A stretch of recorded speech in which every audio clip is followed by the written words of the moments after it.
One of the hardest lessons to learn in motocross is that the fastest rider doesn't always win the race. In fact, if you've been around motocross long enough, you've probably seen it happen countless times.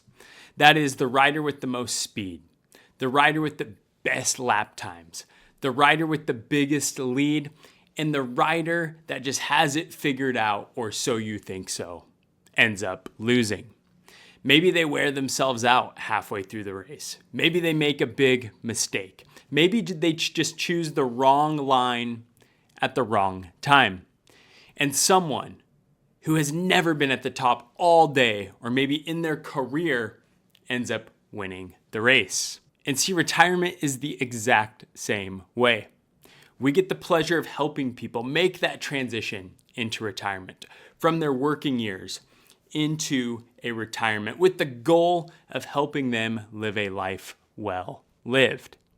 And see, the interesting and most surprising thing relative to this transition is that the retiree with the most amount of money doesn't necessarily live the best retirement, doesn't necessarily have the best plan for their own retirement. And today, I want to explain why. See, many people spend decades getting to their number. Maybe it's $1 million. Maybe it's 2 million, 3 million, 5 million. And the assumption is simple. Once I hit that number, once I hit my desired retirement number, retirement then becomes easy. And to be fair, accumulating assets definitely helps. But here's the point. You can't create retirement income from just assets alone. You can't create your desired retirement from just assets alone. And here's what we see. Someone spends 30 plus years saving for retirement and they become an excellent saver. And then retirement arrives. And suddenly the skills that got them to retirement are no longer enough. Because see, retirement isn't about accumulation anymore. Rather, retirement is about distribution. Retirement is about diversification. It's about income. It's about stability, and it's being aware of the risks that are inherent to investing and to retirement specifically. It's a completely different challenge than that of your accumulation phase of life. And so let's compare two retirees in two different situations. Retiree A, let's call them that. Retiree A has a $4 million portfolio. They've been a strong, excellent saver. And they've also been a great investor along the way. And Retiree B hasn't saved as much as Retiree A. They've saved about $2.5 million. And they have a slightly smaller nest egg. See, most people instantly assume, because of the portfolio balance, that Retiree A is in a better position. Maybe, but maybe not. Let's look a little bit deeper. Let's go back to Retiree A with that $4 million portfolio. See, Retiree A, on the outside, it seems like they're set up for retirement. They have that portfolio balance. But under the hood, they have no tax strategy for their retirement. They have no plan on how they plan to take withdrawals or distributions from that portfolio to subsidize their retirement. And they don't have any strategy around when they're going to collect their Social Security benefit. They have no strategy on what happens as soon as those required minimum distributions kick in. And lastly, they have no coordination between their different accounts within their portfolio. But Retiree B, yes, they have a smaller nest egg. They have that $2.5 million nest egg. But the catch here is they've been through that strategic tax planning. They've been through what does it look like if we do a Roth conversions? When should we be tax loss and tax gain harvesting? Where should we pull our money from? How are we planning for those distributions? How does our Social Security strategy and benefit coordinate with the other income that we have in retirement? And finally, we've created a tax-efficient income strategy in retirement. See, now that gap starts shrinking, and sometimes dramatically. Because see, retirement is not just about those account values. It's about how efficiently those assets are being used throughout someone's retirement, depending on the life that you want to live. And see, one thing motocross teaches you, and we can draw a parallel to retirement, is that avoiding mistakes early on in a race can set you up for success over the rest of that race. It's not about creating heroic moments. You don't need to be spectacular. You need to be consistent. You need to be disciplined, and you need to have a process. A rider who avoids the crashes, conserves energy, hits the good lines, and maintains momentum often beats the rider that's faster. And see, retirement planning is remarkably similar. See, most retirement failures don't happen because that investor or person lacks intelligence.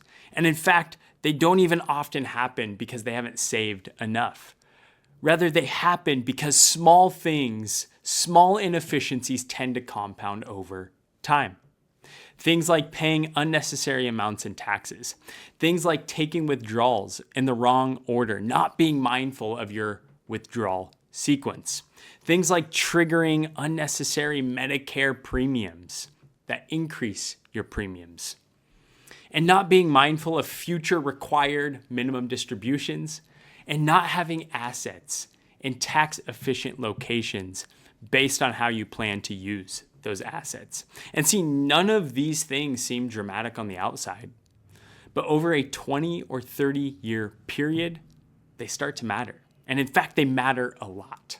See, many people who come to us that we sit down with focus on one thing, and that is, do I have enough to retire? Do I have enough money? And yeah, that's a fair question. But after determining if they likely have enough, the questions become much, much more interesting. Questions like, will my investments be able to support my income needs? How should income be generated? Which accounts am I pulling that income from? Do I have a tax plan in place that's mindful of what I'm doing today? Yes, but also in the future.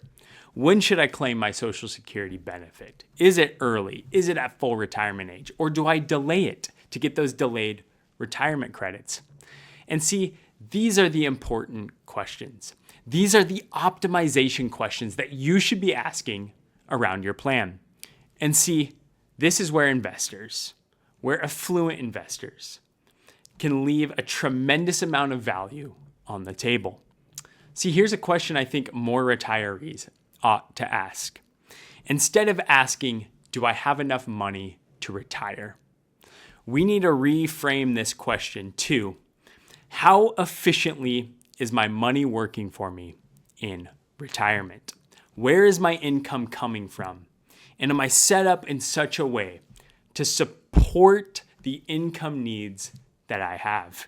Because see, two retirees, as we highlighted earlier, in the same position can have vastly different outcomes with similar portfolios. See, one retiree can spend their retirement reacting. The other can spend their retirement executing a plan.